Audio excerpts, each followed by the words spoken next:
মালিক আপনার কসম, কবরের আযাব, জাহান্নামের আযাব কোনো নাফরমানের জন্য কিছুই লাগবে না।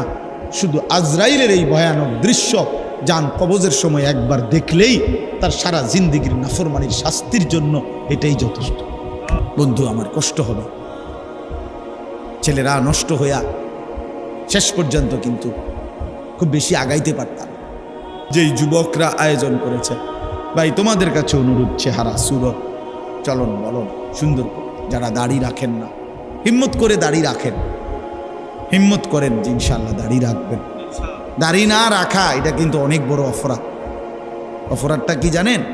অপরাধটা হলো যে ব্যক্তি দাড়ি কাটে নিয়মিত, আমার কাছে মনে হয় সে আল্লাহর সাথে বিদ্রোহ করে এবং আল্লাহকে বলে ডাইরেক্ট যে খোদা আপনি দিবেন আমি কাটব, আপনি দিবেন আমি কাটব, আপনি দিবেন আমি কাটব, আমি বেড়া হইলে আপনি খোদারে দেখায় দিব, আপনি দিতেন পারেন কতক্ষণ, আমি কাটতে পারি।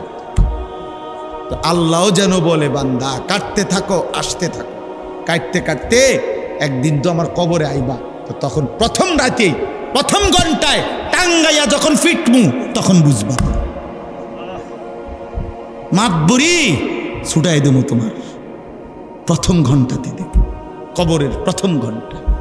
হাত্তা তাখতালিফা আদলা, আল্লাহ নবী বলছেন কবর যখন প্রথম মিনিট নাফরমানকে কবরে একটা চাপ দিবে, তো ডান পাশের মাটি বাম দিকের মাটি ডান দিকে, মানে ডান পাঁজরের হাড্ডি ভাঙ্গা চুইরা এ পাশে চলে যাবে, এই পাশের হাড্ডি ভাঙ্গা ওই পাশে চলে যাবে। 1 মিনিটে নাফরমান সোজা চুরচুর হয়ে যাবে। অহংকার করো, মাতবরি দেখাইও না, সবাইরে বললেন কেউ বড়াই করেন। চেনারি বেপর্দা তারে বইলেন তোমার এই রূপ যৌবন পোকা মাকড়ের ঘরে চলে যাবে, কবরে। অসংখ্য সুন্দরী নারী এই পৃথিবীতে কবরের খোরাক, মাটির খোরাক হয়েছে। আল্লাহ তাআলা আমাদের সবাইকে তৌফিক দান। মুসা আলাইহিস সালামকে যখন আল্লাহ তাআলা দূর পাহাড়ে কথা বলার জন্য নিয়েছিলেন, তখন প্রথমত আল্লাহ তাআলা বলছিলেন ফখলা'না আলাইক। মুসা আলাইহিস সালামকে বলছেন আল্লাহ তাআলা যে আপনি আপনার জুতা খুলে ফেলেন। এরপরে আল্লাহ তাআলা কথা বলছেন আনা আখতারতুকা, আল্লাহ তাআলা বলছেন আমি আপনাকে নির্বাচন করেছি, ফাসতামি' লিমা ইউহা, এখন আমি যা ওহী করব তা মনোযোগ দিয়ে শোনেন। এই জন্য অথচ তাফসীরের মধ্যে আছে তখন প্রচণ্ড ঠান্ডা ছিল। মুসা আলাইহিস সালাম ঠান্ডার কারণেই আগুনের সন্ধানে ওই পাহাড়ের টিলায় উঠছিল। তার মানে এত বেশি ঠান্ডা ছিল, বরফ ছিল নিচে। তাহলে সেই অবস্থায়ও আল্লাহ তাআলা আগে বলে দিয়েছেন জুতা খুলে নেন। তার মানে জুতা খুলে আল্লাহর কথা শুনতে হবে। হযরত জিবরাইল আলাইহিস সালাম, হাদিসের মধ্যে আছে, বিখ্যাত একটা হাদিস আছে, সব কিতাবে আছে, হাদিসে জিবরাইল বলে এটা। জিবরাইল আলাইহিস সালাম মানুষের আকৃতিতে নবীজি সাল্লাল্লাহু আলাইহি ওয়াসাল্লামের কাছে আসলেন। আয়েশা নামাজের সুরতে যেভাবে বসে এইভাবে বসছেন নবীজির সামনে। এরপরে নবীজি সাল্লাল্লাহু আলাইহি সাল্লামকে একটার পর একটা প্রশ্ন করছে, মাল ঈমান, হে আল্লাহ রসুল ঈমান কি? নবীজি উত্তর দিয়েছেন মাল ইসলাম, ইসলাম কি? নবী সাল্লাল্লাহু আলাইহি সাল্লাম উত্তর দিয়েছেন মাল ইহসান, ইহসান কি? এভাবে প্রশ্ন করছেন, নবীজি উত্তর দিয়েছেন। এরপরে উনি চলে গেছেন।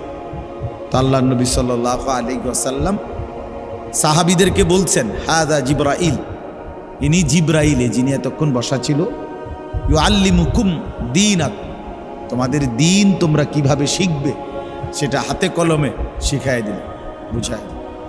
তো এই হাদিস দ্বারা স্পষ্ট যে আল্লাহ রাসূল সাল্লাল্লাহু আলাইহি ওয়াসাল্লামের কথা, আল্লাহর কথা বসে শুনতে হবে। আর ওই কোরআনের আয়াত দ্বারা বোঝা গেল জুতা খুলে শুনতে হবে।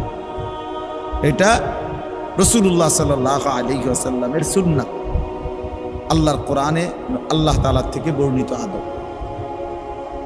এই জন্য এটা একটা গুরুত্বপূর্ণ।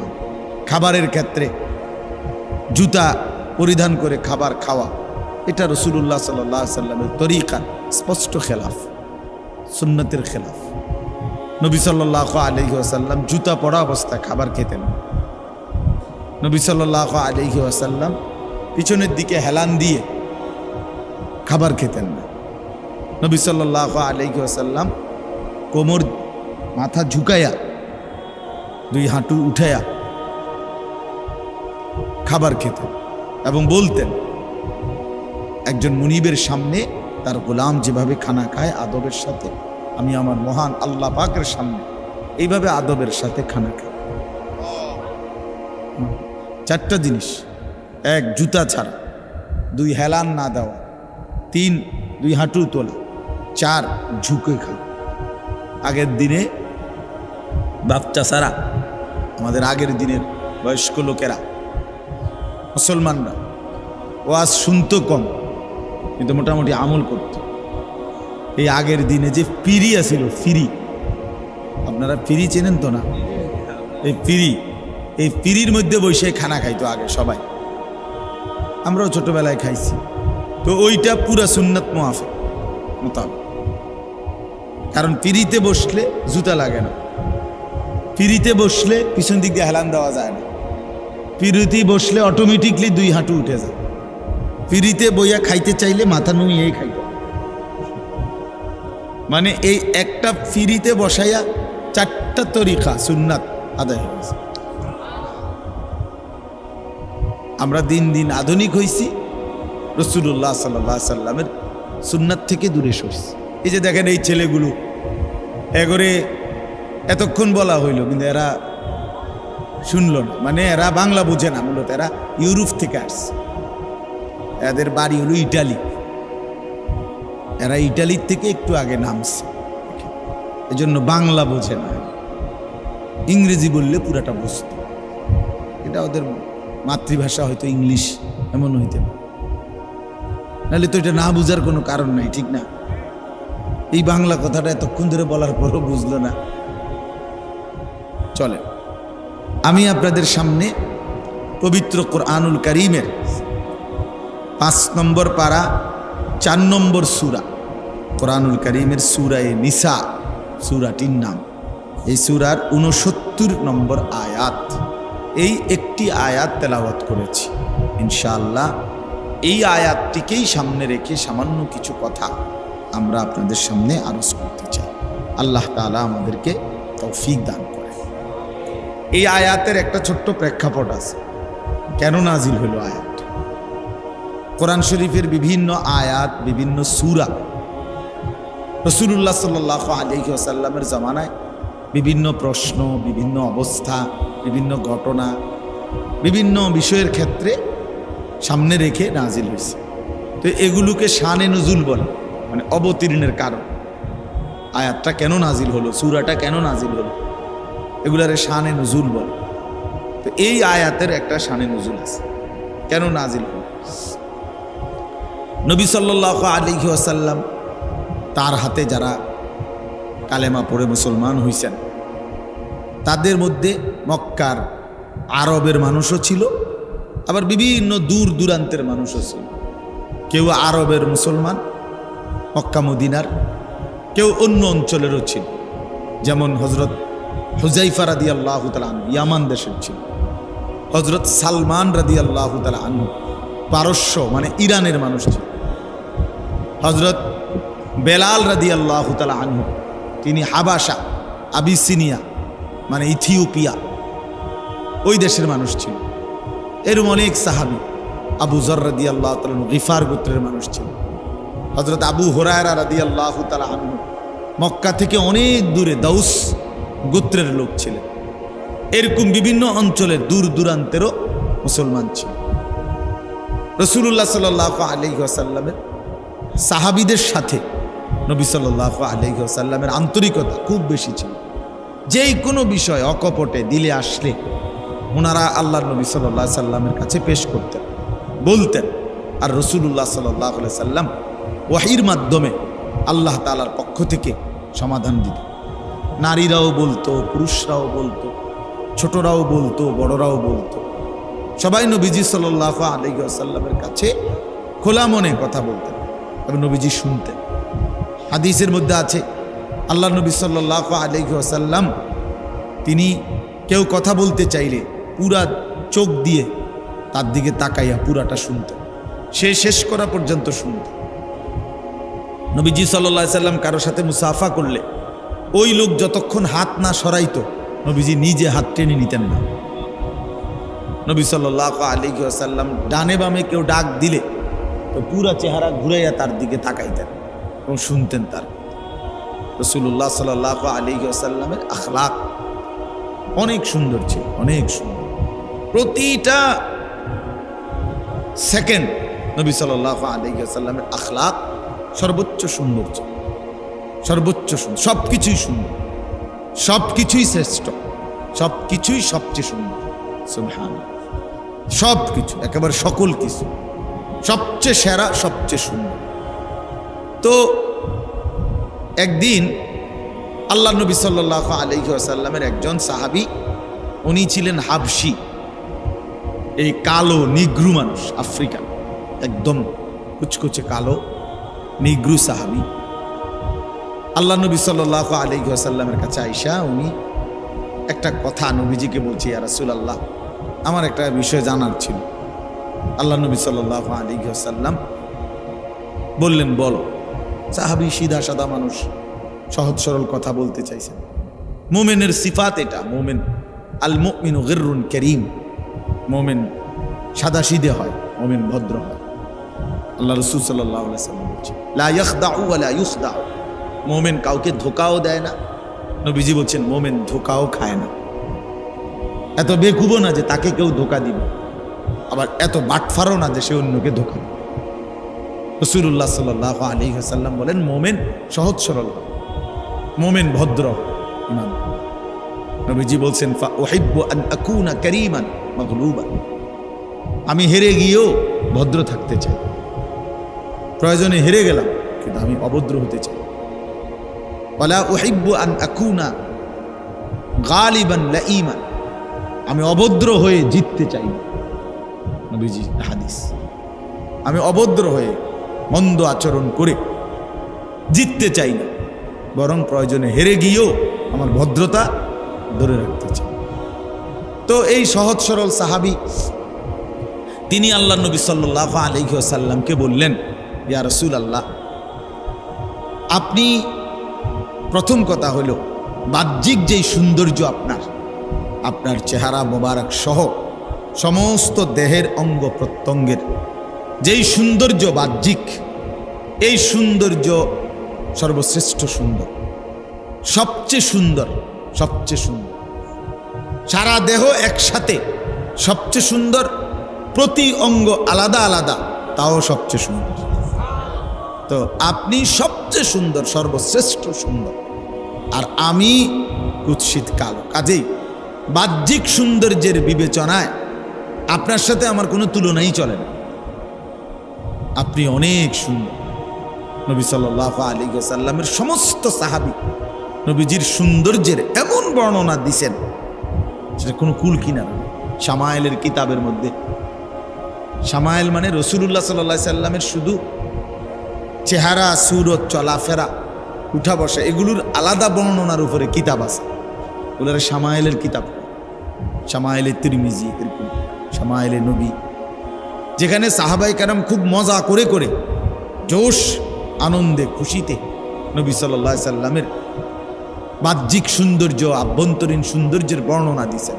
নবীজির নাক মোবারক কেমন ছিল, চোখগুলো দেখতে কেমন ছিল, দাঁত হাসলে কেমন দেখাইতো, ঠোঁট কেমন ছিল, নবীজি হাঁটলে কেমন মনে হইতো, নবী সাল্লাল্লাহু আলাইহি সাল্লামের হাতের আঙ্গুলগুলো কেমন ছিল, পায়ের গোছাটা কেমন ছিল, রাসূলুল্লাহ সাল্লাল্লাহু আলাইহি সাল্লামের বুকের পশমগুলো কেমন ছিল, মাথায় বাবরি চুল রাখলে কেমন দেখাইতো, নবীজি চাদর পরলে কিরকম হইতো, মাথায় খালি মাথায় থাকলে কেমন মনে হইতো, সিথি কাটলে কেমন লাগতো, মানে এইগুলোকে সাহাবায়ে কেরাম আলাদা আলাদা বড় দরদ দিয়া, বড় মজা করে করে আল্লাহ রাসূল সাল্লাল্লাহু আলাইহি সাল্লামের সৌন্দর্যের বর্ণনা সাহাবীরা দিয়েছে।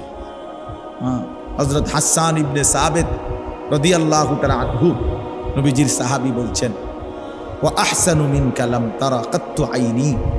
হে নবী, আপনার চাইতে সুন্দর আমার এই দুই নয়ন আর কাউকে দেখেন। ওয়া আজমালু মিনকা লাম তালিদিন নিসাউ, এবং আমি বিশ্বাস করি আপনার চাইতে সুন্দর কাউকে কোনো মা কোনো দিন প্রসব করেন। খুলিকতা মুবাররাআম মিন কুল্লি আইব, আপনাকে আল্লাহ তাআলা সৃষ্টি করেছেন সমস্ত ত্রুটি বিচ্যুতি দোষ থেকে পবিত্র করে। কাআন্নাকা কাদ খুলিকতা কামা তাশাউ, যেন আল্লাহ আপনাকে বানিয়েছেন মনের মতো করে, মনের মতো করে আল্লাহ আপনাকে সাজিয়েছেন, মনের মতো করে।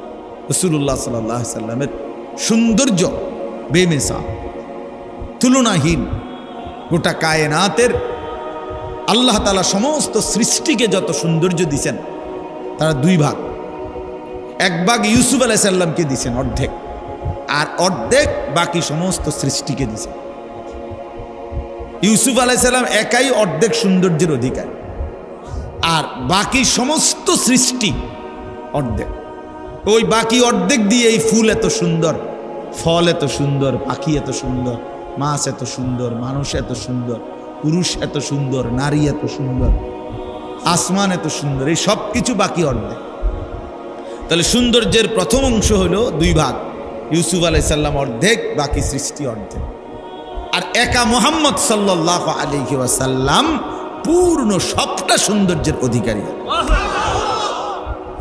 वो खालिकियत में बेमिसाल, ये हुस्न सूरत में बेमिसाल। তিনি আল্লাহ যেমন সৃষ্টিকর্তা হিসাবে তুলনাহীন, ইনি মুহাম্মদ সৌন্দর্য আর রূপে গুণে তুলনাহীন। তো আল্লাহ নবী সাল্লাল্লাহু আলাইহি ওয়াসাল্লামের সাহাবীরা অনেক বর্ণনা আছে, অনেক। নবীজিকে বলছেন, পূর্ণিমার চাঁদের দিকে তাকাইয়া বলছেন, ইয়া রাসূলুল্লাহ, আল্লাহর কসম আপনি পূর্ণিমার চাঁদের চাইতেও সুন্দর। হযরত কাব ইবনে মালিক বলেন, আমি তাকাইতাম, নবী হাসতেন, আমার কাছে মনে হইতো নবীজি হাসলে তার চেহারাটা কান্নাহু কিতাআতুম মিনাল কামার, এটা যেন চাঁদের একটা টুকরা।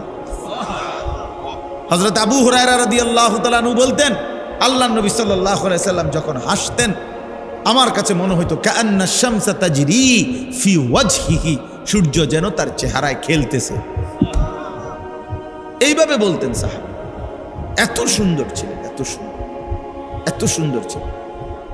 সমস্ত বিবেচনায় পৃথিবীর আমাদের ফুলছোঁয়ার হযরত, বাংলাদেশের এক বড় বুজুর্গ আল্লামা মুফতি আবু সাঈদ দামাত বারাকাতুহুল আলিয়া হযরত বলছেন, পৃথিবীর সমস্ত গবেষক যারা ছবি অঙ্কন, যারা আঁকে বিভিন্ন দৃশ্য, এই প্রতিযোগিতায়, অঙ্কন প্রতিযোগিতায় যারা পরীক্ষক, যারা সবচেয়ে সুন্দর ছবিটা নির্বাচন করে, এরকম সমস্ত পরীক্ষকও যদি একত্র করা হয়, তো রাসূলুল্লাহ সাল্লাল্লাহু আলাইহি ওয়াসাল্লামের চেহারা, নবীজি সাল্লাল্লাহু আলাইহি সাল্লামের অঙ্গ প্রত্যঙ্গ যদি মাপে, বিচার করে, পরীক্ষা করে, তাইলে এটা এমনই হবে যে প্রতিটা অঙ্গ সবচেয়ে সুন্দর, শ্রেষ্ঠ সুন্দর। নাক, এরপরে আর বলে না এখান দিয়ে একটু কুদ্দুর বেশি হলে ভালো হইতো, এখান দিয়ে একটু গোশত বাড়াই দিলে ভালো হইতো না। হযরত বলেন, আল্লাহ রাসূল সাল্লাল্লাহু আলাইহি সাল্লামের নাক পরীক্ষা করার পরে তাদের সারা পৃথিবীর সমস্ত গবেষক এটাই বলতে হবে, একটা পূর্ণ সবচেয়ে সুন্দর নাক হওয়ার যা যোগ্যতা, যা বৈশিষ্ট্য দরকার, এটা মুহাম্মদুর রাসূলুল্লাহর নাকের মধ্যেই ছিল।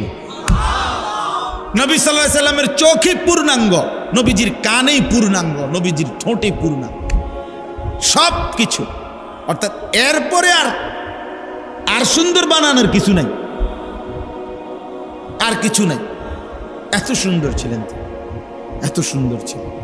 তো এই সাহাবী বলতেছেন, ইয়া রাসূলুল্লাহ, আপনার সৌন্দর্যের সামনে আমি তো কুৎসিত কালো, আমার কোনো তুলনাই চলে না, আপনি সর্বশ্রেষ্ঠ সুন্দর বাহ্যিক দিক দিয়ে। এবার আসেন, উনি দ্বিতীয় কথা বললেন, ওই হাবশি সাহাবী বলতেছেন, কালো সাহাবী, ইয়া রাসূলুল্লাহ, যেরকম ভাবে বাহ্যিক দিক দিয়ে, বাহ্যিক সৌন্দর্যের বিবেচনায় আপনার সাথে আমার কোনো তুলনা নাই, ঠিক তেমনি ভাবে আভ্যন্তরীণ সৌন্দর্য, একটা তো হলো বাহ্যিক সৌন্দর্য, আর একটা হলো অন্তরের সৌন্দর্য। মানে আর্থিকভাবে আভ্যন্তরীণভাবে যত গুণ, ঈমান, ইলম, হিকমত, তাকওয়া, জুহুদ, দুনিয়া বিমুখতা, সবর, তাওয়াক্কুল, যত উত্তম গুণাবলী আছে মানবীয় ভিতরে, মানুষ একজন সর্বশ্রেষ্ঠ উত্তম যত আখলাক, চরিত্র, গুণাবলী, বৈশিষ্ট্য, এগুলোর দিক থেকেও আপনি সর্বশ্রেষ্ঠ। বুইসতুলি উতাম্মিমা মাকারিমাল আখলাক। আল্লাহ নবী সাল্লাল্লাহু আলাইহি ওয়াসাল্লাম বলেন, সমস্ত চরিত্রের পরিপূর্ণতা দানের জন্যই আমি রাসূল আল্লাহর পক্ষ থেকে আবির্ভাব হয়েছি। ক্ষমা, সর্বশ্রেষ্ঠ ক্ষমা কেমন হয় এটা রাসূলুল্লাহ সাল্লাল্লাহু আলাইহি ওয়াসাল্লামের মধ্যে ছিল। ধৈর্য, সর্বশ্রেষ্ঠ ধৈর্য কেমন হইতে হয় নবীজির মধ্যে ছিল। পরোপকার, সর্বশ্রেষ্ঠ কেমন হওয়া উচিত নবীজির মধ্যে ছিল। মানুষের কল্যাণ কামিতা, এরকম যেই কোনো যাকেই আমরা উত্তম গুণ বলি তার সব কিছু আল্লাহ তাআলা রাসূলুল্লাহ সাল্লাল্লাহু আলাইহি সাল্লামের মাধ্যমে উনার মধ্যে পূর্ণ করে দিয়েছে, পূর্ণ করে দিয়েছে। হ্যাঁ, হুসনে ইউসুফ দমে আইসা ইয়াদে বাইদা দারি আঁচে খুবা হামা দারন্ত তু তনহা দার। আল্লামা ইকবাল বলছেন, হে নবী, ইউসুফের সৌন্দর্য, মুসার মোজেজা, ঈসার মোজেজা, এভাবে ১৬ লক্ষ নবী রসুলের সমস্ত গুণ বৈশিষ্ট্য যদি আপনি একা আপনার মাঝে খুঁজি, তু তনহা দারি, আপনি একাই সব নিয়ে আছেন, আপনি একাই সব বৈশিষ্ট্য। তো এই হাবশী সাহাবী বললেন, ইয়া রাসূলুল্লাহ, আপনার আভ্যন্তরীণ আর্থিক ভিতরের আখলাক, চরিত্র, গুণ সেটাও শ্রেষ্ঠ, আমার সাথে কোনো তুলনা নাই। কিন্তু শোনেন মনোযোগ দিয়ে, উনি বলতেছেন তাইলে আমার বাহ্যিক সৌন্দর্যের সাথেও আমার কোনো তুলনা হয় না, আভ্যন্তরীণ সৌন্দর্যের সাথেও আমার কোনো তুলনা হয় না। কিন্তু ইয়া রাসূলুল্লাহ, আমি একজন সাধারণ হাবশী কালো সাহাবী, আমার জীবনটা আমি কষ্ট করেই চালাই, কোনো রকম চালাই, কিন্তু যত কষ্ট, পেরেশানি, দুঃখ, অভাব, অস্থিরতাই হয় আমার আছে, কিন্তু আমি বারবার সারাক্ষণই প্রতিনিয়ত আপনি রাসূলুল্লাহ সাল্লাল্লাহু আলাইহি সাল্লামের কাছে আসি, আপনার কাছে বসি, আর আপনার চেহারা মোবারকের দিকে তাকাই। তিনি বলেন, আল্লাহর কসম নবী, আপনার ওই চেহারায় আনোয়ার, আপনার ওই সৌন্দর্যপূর্ণ চেহারা দেখলেই আমি আমার সমস্ত দুঃখ, বেদনা, অস্থিরতা, পেরেশানি, অভাব সব ভুলে যাই, সব মিটে যায় আমার। এখন আমার প্রশ্ন হলো, আমি তো দুনিয়াতে আপনাকে দেখে নয়ন জুড়াই, আপনাকে দেখলে আমার দিল শান্ত হয়, আপনাকে দেখলে আমার কলিজা ঠান্ডা হয়। এখন মৃত্যুর পরে আপনিও একটা সময় চলে যাবেন, আমিও একটা সময় চলে যাব। আল্লাহ তাআলা আপনাকে সর্বশ্রেষ্ঠ জান্নাতের মধ্যে রাখবেন আমি জানি, আমারে জান্নাত দিবেন কিনা তার কোনো নিশ্চয়তা নাই। যদি দেনও আল্লাহ দয়া করে আমার একটা জান্নাতে রাখবেন, আর আপনাকে রাখবেন সর্বশ্রেষ্ঠ জান্নাতে। এখন আমার প্রশ্ন হলো, ইয়া রাসূলুল্লাহ, দুনিয়াতে তো আমি আমার সমস্ত দুঃখ সুখের উপশম আপনি, আপনারে দেখলে আমি সব ভুলে যাই। এখন জান্নাতে যদি আমারে থাকতে দেয় এক জায়গায়, আপনি থাকবেন সুউচ্চ সুমহান জান্নাতে, সেখানে তাইলে আমি তো আপনারে দেখব না, আমি তো থাকবো একটা আমার জান্নাতে। আমি যদি আপনাকে তখন না দেখি তো আমার জান্নাতে থাকাটাও কষ্টকর হয়ে যাবে। এই কথাটা আমি বুঝতে আসছি। আমি কি করুন তখন? আমি কেমনে থাকবো? কি ফিকির, সাহাবীদের ফিকির কি, রাসূলুল্লাহ সাল্লাল্লাহু আলাইহি সাল্লামের প্রতি ভালোবাসাটা কি? তো আল্লাহ নবী সাল্লাল্লাহু আলাইহি ওয়াসাল্লাম খামোশ হয়ে গেলেন, নবীজি চুপ হয়ে গেলেন, কোনো উত্তর দেন নাই। কিছুক্ষণের মধ্যেই আল্লাহ তাআলা এই হাবশী সাহাবীর প্রশ্নের জবাব দেওয়ার জন্য আল্লাহ তাআলা হযরত জিবরাইলকে পাঠিয়ে আল্লাহ তাআলা জবাব দিছেন, সরাসরি কোরআন নাজিল করছেন। এই কোরআন নাজিল করে জিবরাইলকে পাঠিয়ে আল্লাহ তাআলা যেই আয়াতটা নাজিল করছেন এই হাবশী সাহাবীর প্রশ্নের জবাবে, এইটাই এই আয়াত, সূরা নিসার এই ৬৯ নম্বর আয়াত, যেটা আমি পড়ছি। আল্লাহ তাআলা বললেন, বন্ধু ওরে বলেন ব্যবস্থা আছে, কি আছে? ব্যবস্থা আছে। ওর যে আবেগ, আপনারে না দেখলে তার জান্নাতটাও বিষাদ হয়ে যাবে। আপনারে দেখতে চায়, আপনার সাথে থাকতে চায়, ওরে বলে দেন, উপায় আছে। তো আল্লাহ তাআলা বলেন 2টি শর্ত পূরণ করতে হবে। 2টি শর্ত পূরণ করলে আমি আল্লাহ ওয়াদা দিলাম, আমি এই 2 শর্ত যে পূরণ করবে এমন প্রত্যেক ইমানদার বান্দাকে আমি আল্লাহ আপনি রাসূলের সাথেই থাকতে দেব, আপনার সাথেই থাকতে দেব। শুধু আপনি না, বরং আদম থেকে ঈসা 1.25 লাখ আম্বিয়াদের সাথে থাকতে দেব। শুধু আপনারা নবীদের সাথে না, নবীদের পরে উম্মতের ইমানদারদের মধ্যে সর্বশ্রেষ্ঠ মানুষ যারা সিদ্দিক বলে, যাদেরকে নবীর পরে উম্মতের মধ্যে মানুষের সর্বশ্রেষ্ঠ পদমর্যাদা ধর্মীয় সিদ্দিক, এই সিদ্দিকদের সাথে থাকতে দেব।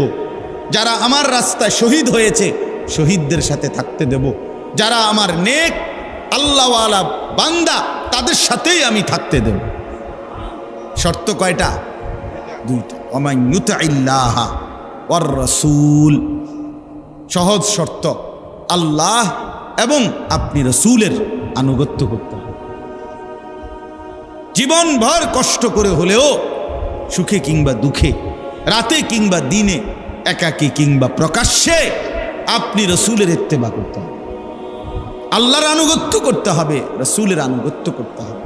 আল্লাহ বলেন এই 2 শর্ত পূরণ করতে বলেন, আল্লাহর আনুগত্য, রাসূলের আনুগত্য। তাহলে কি হবে? ফাউলাইকা মাআল্লাযীনা আনআমাল্লাহু আলাইহিম, তখন ওই মানুষগুলো থাকবে আমি আল্লাহ আমার যেই স্পেশাল নিয়ামত প্রাপ্ত বান্দা যারা, তাদের সাথে। আমার নিয়ামত প্রাপ্ত বান্দারা 1 নাম্বার সমস্ত নবী রাসূলগণ, মিনান নাবিয়িন ওয়াস সিদ্দিকিন, সমস্ত সিদ্দিকগণ, নবীদের পরে যাদের স্তর, ওয়াস শুহাদা, আমার রাস্তায় যারা জীবন বাজি রেখে শহীদ হয়েছে তাদের সাথে তারা, ওয়াস সালিহিন, এবং আমার সমস্ত নেক বান্দারা যারা আমার হুকুম সদা প্রতিনিয়ত পালন করেছে। আল্লাহ বলেন, আর এটাও বলে দেন, শোনো বান্দা, হে ইমানদার, হাসরের ময়দানে যদি নবী রাসূল সাল্লাল্লাহু আলাইহি সাল্লাম, সিদ্দিক, শহীদ এবং নেককারদের সঙ্গী হতে পারো, তখনই বুঝবা ও হাসুনা উলাইকা রফিকা, তারা কতই না উত্তম বন্ধু তোমার, বড় বেশি উত্তম বন্ধু হবে। হায় যদি নবীদের সঙ্গী হও, সিদ্দিকের সঙ্গী হও। যদি দেখো ওই যে আদম, ওই যে মুসা, ঈসা, ওই যে নূহ আলাইহিস সালাম, ওই যে আমার হাবিব, ওই যে দেখো আবু বকর, ওমর, ওসমান, আলী, ওই যে দেখো আবু হানিফা, শাফিঈ, হাম্বলি, দেখো আব্দুল কাদের জিলানী, বাইজিদ বুস্তামি, জুনায়েদ বাগদাদি, এই মহান মানুষগুলোকে যদি পাও তোমার আশেপাশে, তুমি যদি তাদের সঙ্গী হইতে পারো, আল্লাহ নিজে বলতেছেন, বিশ্বাস করো বান্দা, সেটা হবে তোমার বড় উত্তম শ্রেষ্ঠতম বন্ধু, শ্রেষ্ঠতম বন্ধু। তাহলে কি বুঝা গেল? আল্লাহ তাআলা বললেন আল্লাহর আনুগত্য করো, রাসূলের আনুগত্য করো, তাইলে রাসূলের সঙ্গেই জান্নাতে থাকবে। মজার বিষয় হলো, শুনেন, এই হাবশী সাহাবী, ওই যে বেটা জিগাইছে, উনি উত্তর পাইছে কিনা? কথা বলেন না তো। উনি এরপরে আরেকটা প্রশ্ন করছে। উনি এ কথা বলার পরে আবার বলছে নবীজি, আচ্ছা ইয়া রাসূলুল্লাহ, তাইলে আমি বুঝলাম আপনার আনুগত্য যদি আমি পূর্ণ করতে পারি, তাইলে আমি আপনার সঙ্গী হব, আপনার সাথে পাবো, আপনারে দেখবো, পাবো। কিন্তু আমার আরেকটা জানার বিষয় হলো, ইয়া রাসূলুল্লাহ, আমাদের আল্লাহকে দেখা আর আপনি আল্লাহকে দেখা একরকম না। তো আপনি যখন আল্লাহকে দেখবেন জান্নাতে, আল্লাহর দিদার হবে আপনার আল্লাহর সাথে, তখন আমারে সাথে রাখবেন নি? এটা কর, তখন আমারে সাথে রাখবেন কিনা? তাফসীরে আছে যে উনি এবারে এইটা জিজ্ঞাসা, তখন আমারে সাথে, আপনি যখন আল্লাহকে দেখবেন আমারে দেখতে দিবেন, আমারে সাথে রাখবেন। সাল্লাল্লাহু আলাইহি ওয়াসাল্লাম বললেন, সাহাবী, আমি ওয়াদা দিলাম আমি তখনও তোমাকে সাথে রাখবো। আল্লাহর নবীর এই সাহাবী, তাফসীরে আছে, এরপরে উনি একটা চিৎকার দিছে এই জাগাত বৈশা, একটা চিৎকারেই তিনি ঘুরে পড়ে ইন্তেকাল করেছেন, জীবন দিয়ে খুশিতে। নিকাল যায় দম তেরে কদমু কে নিচে, यही दिल की हसरत यही दिल की आरजू है। হে প্রিয়, আপনার জন্য আপনার কদমের নিচে জীবন দিয়ে দিলাম, এটাই দিলের তামান্না ছিল, এটাই দিলের আকাঙ্ক্ষা ছিল। আমার ভাই, আয়াতের শানে নুজুল বলা শেষ হয়ে গেল, এবার খোলাসা কথা কি, এটা বললেই শেষ কথা। মূল বক্তব্যটা কি আসলে? এবার আপনি কি বুঝলেন, আমি কি বুঝলাম? জওয়ান ভাই, তোমরা কি বুঝলা ভাই? বলো ভাই। আমরা এই উপর থেকে নিয়ে নিচ পর্যন্ত আমরা প্রত্যেকেই মুসলমান, আমরা প্রত্যেকেই মুসলমান। আমাদের আল্লাহ, আমাদের নবী মুহাম্মদুর রাসূলুল্লাহ সাল্লাল্লাহু আলাইহি ওয়াসাল্লাম, আমাদের কিতাব কোরআন, আমাদের ধর্ম ইসলাম, আমাদের রব আল্লাহ, আমাদের নবী মুহাম্মদুর রাসূলুল্লাহ, আমাদের কিতাব কোরআন, আমাদের ধর্ম কি ইসলাম। এই চারটি নিয়ামত যার কাছে আছে দোস্ত, সে কেন বঞ্চিত হবে? সে কেন দুর্ভাগা হবে? সে কেন বদনসিব হবে? আহা ভাইয়া, এত বড় সর্বশ্রেষ্ঠ চারটি নিয়ামত যার আছে, যার পুঁজি, সে কেন জাহান্নামী হল? সে কেন বরবাদ হইল? সে কেন আল্লাহর অবাধ্যতা করলো? আল্লাহ যার রব, মুহাম্মদুর রাসূলুল্লাহ যার রসুল, কোরআন যার কিতাব, ইসলাম যার ধর্ম। আমার বন্ধু, কি কারণে আমরা হেরে গেলাম? কি কারণ? কি কারণ? আজকের পৃথিবীতে যারা, আমার ভাই, আমার এই শেষ কথাগুলো মনোযোগ দিয়ে শোনো। আজকের পৃথিবীতে যারা খ্রিস্টান, সারা পৃথিবীতে, গোটা ইউরোপের সব খ্রিস্টান, তাদের কারো কাছে, কসম আল্লাহ, তাদের কারো কাছে, খ্রিস্টানরা ঈসা নবীর অনুসারী, কিন্তু তাদের কাছে ঈসা নবীর উপরে নাজিলকৃত আল্লাহ যেই ইনজিল কিতাব নাজিল করছে, আসমানি কিতাব, ওই আসমানি কিতাবের কোনো নিখুঁত কপি, ওই কিতাবের কোনো মূল কপি সারা পৃথিবীর, এই মুহূর্তে সারা পৃথিবীতে যত কোটি কোটি খ্রিস্টান আছে, যত জাদুঘর আছে তাদের, যত গবেষণাগার আছে তাদের, কারো কাছে, তাদের কাছে একটি নিখুঁত আল্লাহ কর্তৃক নাজিলকৃত ইনজিল আসমানি কিতাব তাদের কাছে নাই।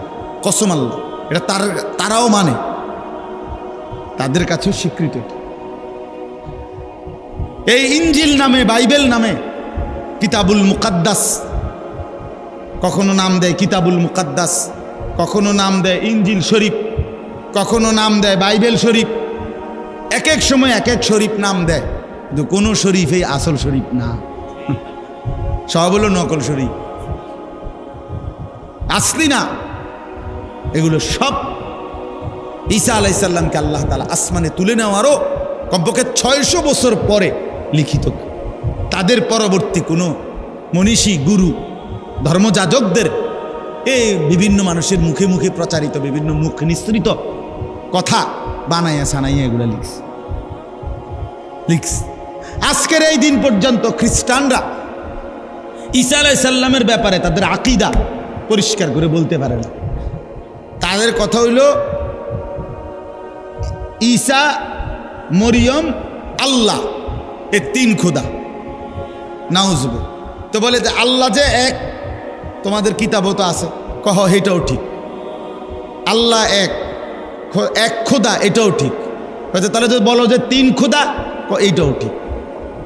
তো এক খোদা, তিন খোদা, তিন খোদাই এক খোদা, তো এটা কেমনে ঠিক? কয়ে এমনি ঠিক, যেমনি কই এমনি ঠিক, যেমনি কয় এমনি। না বুঝাইতে পারলে মনে করেন আমার দাদা, আমার জ্যাঠারে, আমার দাদার খুব রাগ ছিল, প্রচণ্ড রাগী মানুষ ছিলেন আমার দাদা।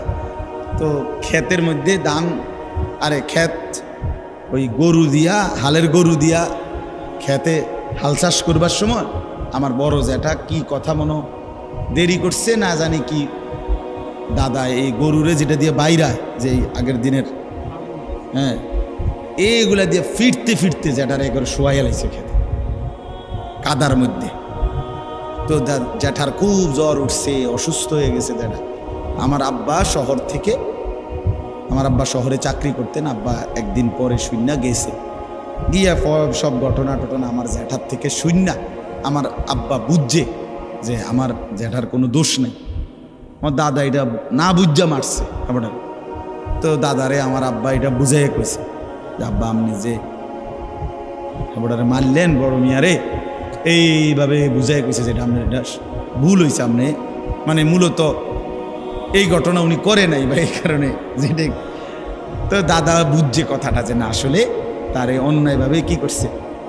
তো আমার দাদা চুপ করে একটু পরে আমার দাদা হঠাৎ আমার আব্বারে কইছে, তাহলে হয়তো দৌড় দিল না। বুঝেন নাই কথা? হ্যাঁ, দৌড় দিল না, এইটাই দোষ। হ্যাঁ হ্যাঁ, দোষ হলো কি দৌড় দিল না কা। হে যদি নির্দোষ হইতো তো দৌড় দিত। এরা এত বেশি বানোয়াটি, খ্রিস্টানরা একেবারে গাঁজাখুরি কথাবার্তা, এদের বানোয়াটি কথা। আমাদের বাংলাদেশে এরা এই উত্তরবঙ্গে পার্বত্য চট্টগ্রামে আপনারা জানেন প্রতিদিন মুসলমানদেরকে খ্রিস্টান ধর্ম বানানোর ষড়যন্ত্র করছে। ষড়যন্ত্র না, বানাচ্ছে বানাচ্ছে বানাচ্ছে প্রতিদিন। আমাদের এই ছোট্ট বাংলাদেশে, ছোট্ট এই বাংলাদেশ, আমরা দিনাজপুর ছিলাম দাওয়াত ও তাবলীগের সফরে। 40 দিনে দেখছি একটি জেলার মধ্যে না হয়তো 50টা। ওই বাংলাদেশে মিয়া একটা জেলায় কমপক্ষে 50টা হবে গির্জা বাংলাদেশে। অথচ তাদের ধর্মের কোনো গভীরতা বলতে কিচ্ছু নাই। তাদের কাছে আসমানি কোনো নিখুঁত কিতাব নাই। ঈসা আলাইহিস সালামের শিক্ষা তাদের কাছে মোটেই নাই। ইহুদি আজকের পৃথিবীতে, পৃথিবীর গোটা পৃথিবীর বিস্ফোরা, গোটা পৃথিবীর যন্ত্রণার নাম কে? ইহুদি, ইসরায়েল। এই কুত্তার মতো নিকৃষ্ট জানোয়ার পৃথিবীতে কেউ নেই। এই দাজ্জাল ফেরাউন নমরুদের চাইতো নিকৃষ্ট এই ইসরায়েলের এই বর্তমান প্রধানমন্ত্রী নেতানিয়াহু। এই বেঈমান ফেরাউনের চাইতে খারাপ। ফেরাউন এত জঘন্য ছিল, নমরুদ এত জঘন্য ছিল, এত এত হিংস্র। এই ইহুদিদের কাছে আসমানি কিতাবের কোনো শিক্ষাই নেই, শুধু উশৃঙ্খলা, বিশৃঙ্খলা, সন্ত্রাসী, অন্যায়, জবরদখল, মানুষের রক্তে, মুসলমানের রক্তে জমির বিজয় দেওয়া, এই তাদের জিন্দেগি, এই জিন্দেগি। হিন্দু ধর্মের যতগুলো কিতাব একটিও আসমানি কিতাব না। এই মহাভারত, বেদ, পুরাণ, হ্যাঁ, এগুলো সব কিছু তাদের কারো না কারো লেখা, তাদের কারো না কোনো মানুষের লেখা। তাইলে হিন্দু ধর্মের ওয়ালাদের কাছেও আসমানি কোনো কিতাব নাই। খ্রিস্টানদের কাছে আসমানি কিতাব যেটা আল্লাহ নাজিল করছে সেটা নাই। খ্রিস্টান ধর্মের ইহুদিদের কাছে আল্লাহ যেটা নাজিল করছে মুসা নবীর উপরে, তাওরাত, ওইটা নাই। বিশ্বাস করেন না, এটা গাজ্জরের কথা না, বাস্তবতার কথা নাই আমার বন্ধু। তাহলে তাদের কারো কাছে আসমানি কিতাব নাই, আল্লাহর ওয়াহি নাই, নবীদের শিক্ষা নাই। এ কারণে তারা বিশৃঙ্খল হয়ে গেছে, এ কারণে তারা এলোমেলো হয়ে গেছে, এ কারণে তারা জাহান্নামের পথে চলে গেছে, এ কারণে তারা বরবাদির পথে চলে গেছে। কিন্তু আমার যুবক বন্ধু, তুমি নষ্ট হইলা কেন? আমারে শুধু এই কথাটা বুঝায়, তুমি নষ্ট হইলা কেন? কোন জিনিসের অভাবে পড়া, কোন জিনিস না থাকার কারণে নওজোয়ান তুমি এক ওয়াক্ত নামাজ পড়ো? তোমার কি আল্লাহ নাই? তোমার কি রসুল নাই? তোমার কি কিতাব নাই? তোমার কি কোনো ধর্ম নাই? তুমি এত বড় জানোয়ার হইলা কেমনে? খোদার 365 দিনে এক বছরে কোনো দিন ফজরের নামাজ পড়লা না, তুমি এত বড় নিকৃষ্ট পশু কেমনে হইলা? কি কারণে হারায় গেলা? তুমি নষ্ট হয়ে গেল। আপনারা বলেন, আপনারা যারা বছরের পর বছর সুদ খান, ঘুষ খান, কিস্তি নেন, কি কারণে বাবা? আল্লাহকে চেনেন নাই, এ কারণে না। আপনাদের কোনো নবী নাই, আপনাদের কোনো কিতাব নাই, তাহলে ওই নাফরমান, তাহলে সুদ খান কেন? হারামখোর। কিস্তি নেন কেন? আল্লাহ থেকে নিজেকে আলাদা করে দিলেন কেন? রাসূলুল্লাহ সাল্লাল্লাহু আলাইহি ওয়াসাল্লাম থেকে নিজেকে আলাদা করলেন কেন? কথা বলেন না কেন? যাদের স্ত্রী বেপর্দা, যাদের মেয়ে বেপর্দা, যাদের নিজের জীবনে নবীজির একটা সুন্নতের অনুসরণ নেই, কোথায় দাড়ি, কোথায় মিসওয়াক, কোথায় দস্তরখান, কোথায় মাথায় টুপি, কোথায় রাসূলুল্লাহ সাল্লাল্লাহু আলাইহি সাল্লামের চুল মুবারক, কোথায় নবী সাল্লাল্লাহু আলাইহি ওয়াসাল্লামের মতো হাঁটা চলার অনুসরণ কোথায়? বাফ, টয়লেট বাথরুমের মধ্যে টয়লেট পেপার ব্যবহার করার প্রবণতা কোথায়? বাম পাও দিয়ে টয়লেটে ঢুকা, ডান পাও দিয়ে টয়লেট থেকে বের হওয়ার এ কথা মনে পড়ে কতবার? খাবার শুরুতে খাবার শেষে নবীজির সুন্নাত কি, এটা কেন মনে পড়ে না? ঘুমের শুরুতে ঘুমের শেষে রাসূলুল্লাহর তরিকা কি, এটা কেন মনে পড়ে না? বাপ, এই সব কিছুতে নবীজির বিরোধিতা। সেই আপনি ইনসাফের সাথে বলেন, আপনি কেমনে সুপারিশ পাবেন? আমার ভাই, রাগ হইয়েন না। ওই সুন্নি ওয়াহাবি লইয়া ঠেলাঠেলি আপনি রাখেন না। আপনি এমনি আগে বুঝ করেন না। আপনি আমার তরিকাভুক্ত হওয়ার দরকার নেই। তো আমার গাড়িতে এত মানুষের জায়গা নাই। আপনি ইনসাফের সাথে বলেন, রাসূলুল্লাহ সাল্লাল্লাহু আলাইহি ওয়াসাল্লামের সাথে সামনে কিভাবে দাঁড়াবেন? ফাকাইফা ইদা জিনা মিন কুল্লি উম্মাতিন বিশাহীদ, এই সূরাতেই আছে না? ওয়াজিনা বিকা আলা হাউলাই শাহীদা। সূরা নিসার 40 নম্বর আয়াত। আল্লাহ রাব্বুল আলামিন বলেন, বন্ধু, সমস্ত নবীদেরকে আমি আল্লাহ ওই নবীর উম্মতের আমলনামা ওই নবীদেরকে সামনে রেখেই পেশ করব। আর আপনাকেও ওয়াদা দিলাম বন্ধু, আপনার উম্মতের আমলনামাও আপনাকে সামনে রেখেই খুলব, আপনার সামনে খুলব। আপনার উম্মতের প্রত্যেকের আমলনামা আপনি চোখে দেখবেন। আপনারে দেখাইয়া বন্ধু আমি আল্লাহ ফয়সালা করব। আল্লাহর নবী উম্মতের আমলনামা দেখবেন। উম্মতের আমলনামা দেখে যদি আল্লাহর নবী পৃষ্ঠার পর পৃষ্ঠা উল্টায়, আর যদি দেখে উম্মত 30 বছরের ভিতরে কোনোদিন 5 ওয়াক্ত নামাজ পড়ো নাই, 20 বছরে কোনোদিন সুদের লেনদেন ছাড়ো নাই, প্রতিদিন ওজনে কম দিছ, প্রতিদিন ব্যবসায় কাস্টমারকে ঠকাইছ, প্রতিদিন পণ্যের গুণাগুণ মিথ্যা বলেছ, হারাম রোজগারের ফিকিরে ছিলা, ঘরে রঙিন টেলিভিশন চলছে, স্ত্রী বেপর্দা, মেয়েটাও বেপর্দা, ছেলেটাও নামাজ পড়ে না, ঘরের কেউ ফজরের নামাজে ওঠে না, চেহারায় সুরতে চলনে বলনে কোনো কিছুতেই রাসূলুল্লাহর সুন্নাতের কোনো নমুনা নাই। আল্লাহর নবী খোদার কসম চোখের পানি ফেলে দিবেন। আল্লাহর নবী বলবেন, উম্মত আমার 23টা বছরের এই রক্ত পানি করা মেহনত বিনিময়ে এটা আমার সামনে কি আনলা উম্মত? আমার মতো এত বড় শ্রেষ্ঠ নবী, আমার মতো এত বড় শ্রেষ্ঠ রাসূলকে তুমি এতটুকু মূল্যায়ন করলা না। এর চাইতে দামি কারে দিলে তুমি মূল্যায়ন করতা? এর চাইতে দামি কোন কিতাব দিলে তুমি মূল্যায়ন করতা? এর চাইতে দামি কোন রাসূলকে দিলে তুমি মূল্যায়ন করতা? বলেন, আমাদের নবীর চাইতে শ্রেষ্ঠ কে? আমাদের কোরআনের চাইতে শ্রেষ্ঠ কে? আমাদের ইসলামের চাইতে শ্রেষ্ঠ কে বন্ধু? তাইলে এতগুলো শ্রেষ্ঠ জিনিস দিও তোমার মন ভরাইতে পারলো না। ওফ, কি পরিমাণ গাদ্দার, কি পরিমাণ গাদ্দার! এই নাফরমান, কি পরিমাণ গাদ্দার তুমি! যুবক ছেলেরা, তোমরা যারা নামাজ পড়ো না, হ্যাঁ, তোমরা নিকৃষ্ট গাদ্দার, একেবারে নিকৃষ্ট মানুষ, একেবারে নিকৃষ্ট মানুষ, অসভ্য মানুষ, জন্তু জানোয়ার এত খারাপ না, বেনামাজি যত নিকৃষ্ট। এটা কুকুর, বিড়াল, গরু, ছাগল এত নিকৃষ্ট না। না বেটা, এত ফালতু না।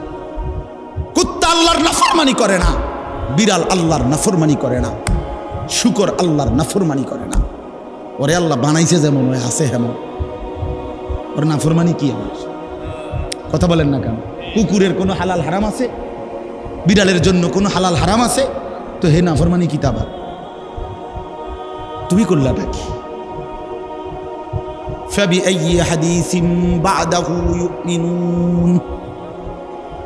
বন্ধু আমার, কোরআনুল কারীমের মধ্যে আছে, আল্লাহ বলেন অনেকক্ষণ আল্লাহ তাআলা জাহান্নামীদের কথা বলতে বলতে আল্লাহ একটা পর্যায়ে একটা সূরার লাস্ট আয়াতে আল্লাহ বললেন, বান্দা ফাবিআইয়ি হাদিসিম বাদাহু ইউমিনুন, আমার বান্দা এরপরে আর কোন কথা বললে তুমি ঈমান আনতা? আল্লাহ আফসোস করে, আমার বান্দা আর কেমনে বললে, আমি আল্লাহ আর কেমনে বললে তুমি ঈমান আনতে? আমি আর কি দিলে ঈমান আনতে? আমি আল্লাহ তোমারে সব কিছু দিলাম, আমি রসুল দিলাম, আমি কোরআন দিলাম, আমি ইসলাম দিলাম, বিনিময়ে আমি কিছুই পাইলাম না, একটা সেজদাও পাইলাম না, একটা সেজদাও পাইলাম। আল্লাহ আমাদেরকে মাফ করে দেন, আল্লাহ আমাদেরকে বুঝ দান করে। যুবকরা, বয়স্ক চাচারা, বাবারা, জিন্দিগিটা শেষ করে দিয়ে রাসূলুল্লাহ সাল্লাল্লাহু আলাইহি সাল্লামের অনুসরণ ছাড়া খোদার কসম সুপারিশ মিলবে না। এত রং না বাপ, সুপারিশটা আপনারা যারা মনে করছেন মামুর বাড়ি, হ্যাঁ না, আছে নবীজির সুপারিশ হাউজে কাউসারের পানি, ইডি জিলাপি দিয়া, বিরিয়ানি দিয়া না, খিচুড়ি দিয়া না, রাগ হওয়ার সুযোগ নাই। হ্যাঁ, প্রতারিত হইয়েন না। আপনি আমার দলভুক্ত হওয়ার দরকার নাই, আপনি আপনার জায়গাতে থাকেন, আপনি আপনার তরিকাতেই থাকেন, কিন্তু ধোকা খাইয়েন না, ধোকা খাইয়েন, ধোকা খাইয়েন, প্রতারিত হইয়েন। শুধু গান, শুধু গজল, শুধু ঢোল, শুধু ফুল, শুধু মিছিল, শুধু স্লোগান, হ্যাঁ, শুধু জিলাপি, শুধু বিরিয়ানি না বন্ধু। এত বড় শ্রেষ্ঠতম রাসূল 23 বছরে এই সামান্য এই কয়েকটা বিষয়ের জন্য আমাদের কাছ থেকে চেয়ে নবীজি আমাদের কাছ থেকে ভালোবাসার দাবিতে কয়টা বিরিয়ানি আর কয়টা জিলাপি আর কয়টা খিচুড়ি, আর আমরা নবীর জন্য একটা গাড়িতে ফুল লাগাবো আর কিছু প্লে কার্ড দিয়ে আমরা স্লোগান দেব, চিৎকার দেব, হই হুল্লোড় করব। খালাস, 23 বছরের রাসূলুল্লাহ সাল্লাল্লাহু আলাইহি সাল্লামের মেহনতের হক আদায় হয়ে গেছে তো? এটা ইনসাফ বলে? তাইফের রক্তের বদলা হলো তো? উহুদের দান দান শহীদের বদলা হলো তো? পেটে পাথর বাঁধা এই ক্ষুধার কষ্টে এটার হক আদায় হয়ে গেছে তো? তাইলে তাইলে কিতা সুন্নি, কিতা ওয়াহাবি, কিতা, হ্যাঁ, কিতা আসলে কে লাগাই দিল? এটা কে লাগাই দিল? কি লাগাই দিল? যদি সুন্নি মানে হয় রাসূলুল্লাহ সাল্লাল্লাহু আলাইহি সাল্লামের সুন্নাতওয়ালা, তো এটাও তো মুমিনের হওয়া দরকার। যদি ওয়াহাবি অর্থ তো হলো আল্লাহওয়ালা, আল্লাহর নাম এটা ওয়াহাব, তো আল্লাহওয়ালাও তো মুমিনের হওয়া দরকার, নবীওয়ালাও তো মুমিনের হওয়া দরকার। আল্লাহ তো বলছেন ওয়া মান ইউতিইল্লাহ ওয়ার রাসূল, আল্লাহর আনুগত্য যে করবে, রাসূলের আনুগত্য যে করবে, তো এক মুমিন তো আল্লাহওয়ালাও হওয়া দরকার, নবীওয়ালাও হওয়া দরকার।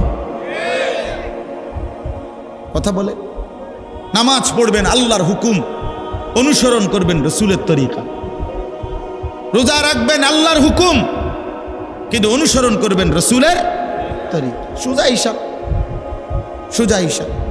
এই জন্য আপনাদের কাছে আমার অনুরোধ, মেহেরবানি করে ছেলেরা, বাবারা, পর্দার আড়ালের মা বোনরা সবাই মিলে সিদ্ধান্ত, এত বোকা হইয়েন না, এত বোকা হইয়েন, এত বোকা হইয়েন। অনেক ছেলে দেখেন তাকাইয়া, মাশাআল্লাহ অনেক ছেলে বসছে, কিন্তু বন্ধু চেহারা দেখলেই বোঝা যায় নামাজ পড়ে না, চেহারায় দয়া মায়া নাই, চেহারায় দয়া মায়া নাই, চুলের কোনো সাইজ নাই, চেহারার কোনো সুরত নাই, জামা কাপড় পোশাকের কোনো তাল নাই, কি করো, কি খাও, কোথায় রাত কাটাও, সারা রাত এই এক মোবাইল দিয়া জিন্দিগি পার করতেছো, এটা সুস্থ স্বাভাবিক মানুষ হতে পারে না।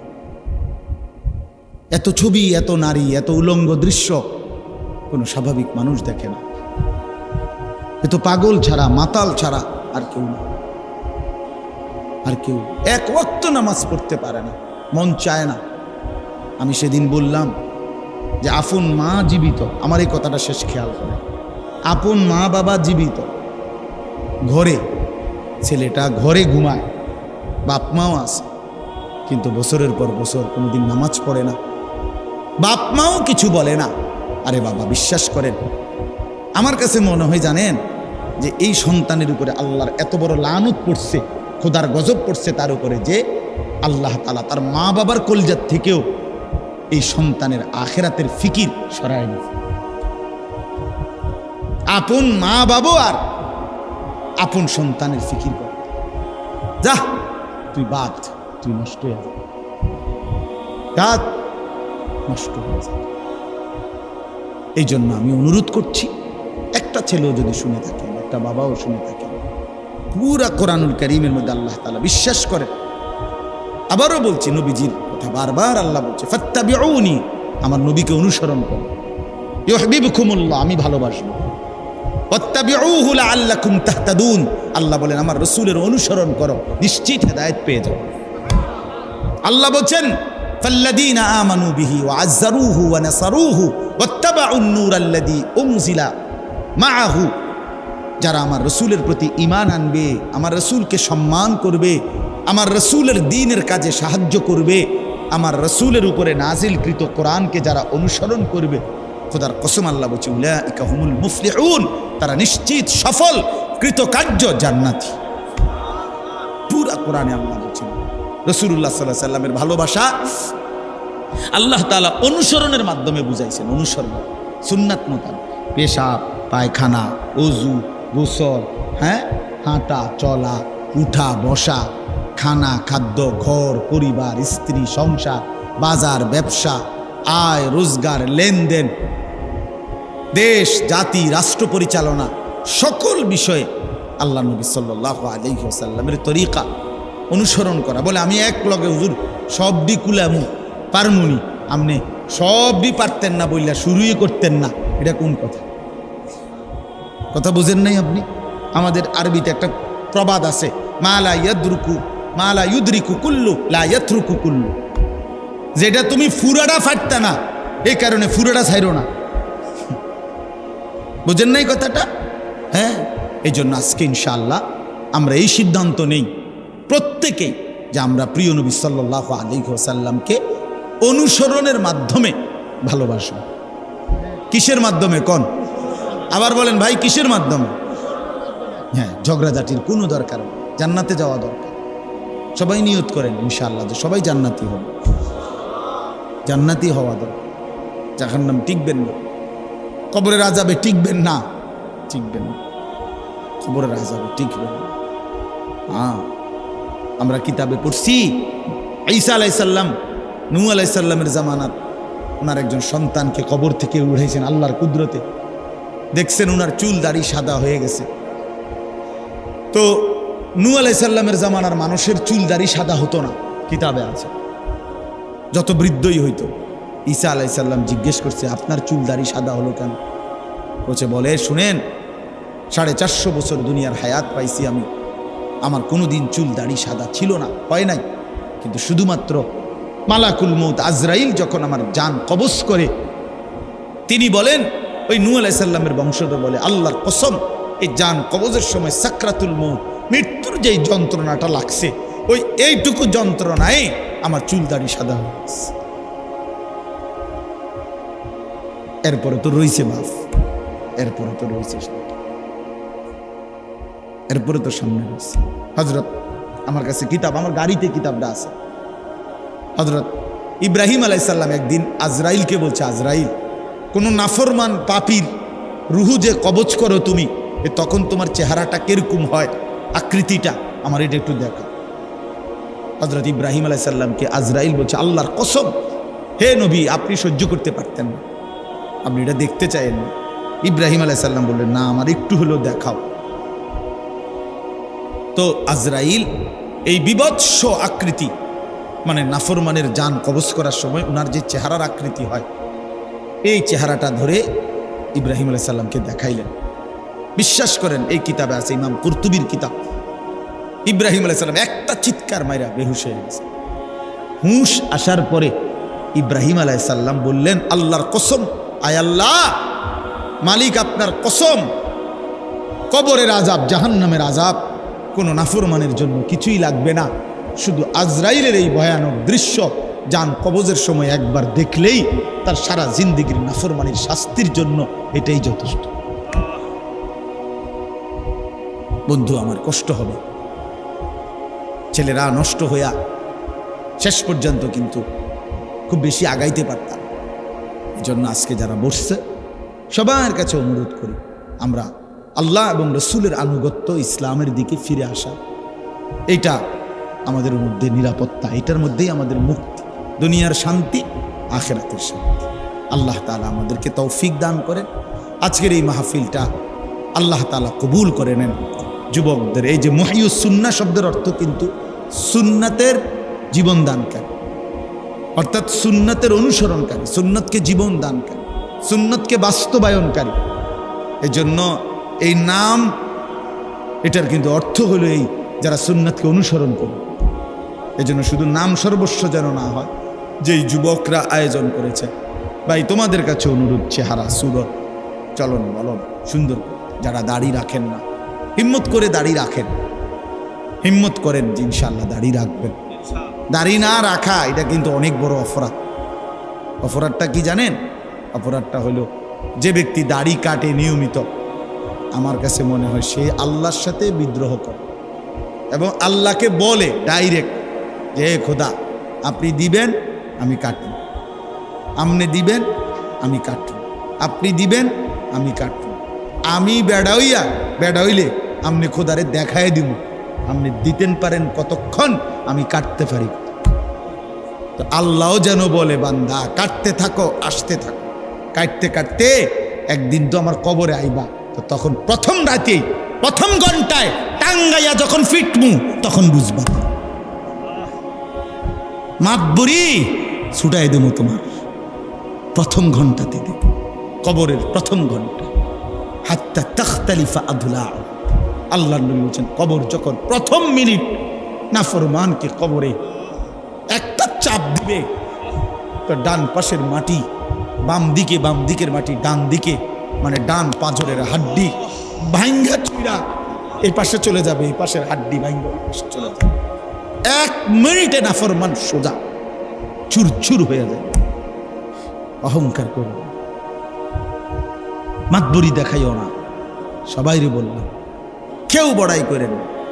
চেনারি বেপর্দা তারে বইলেন তোমার এই রূপ যৌবন পোকা মাকড়ের ঘরে চলে যাবে, কবরে।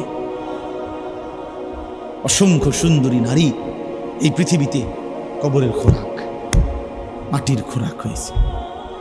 আল্লাহ তাআলা আমাদের সবাইকে তৌফিক দান করুন। হিম্মত করলাম তো ইনশাআল্লাহ, 5 ওয়াক্ত নামাজ পড়বো তো ইনশাআল্লাহ, আল্লাহ তৌফিক দান করেন।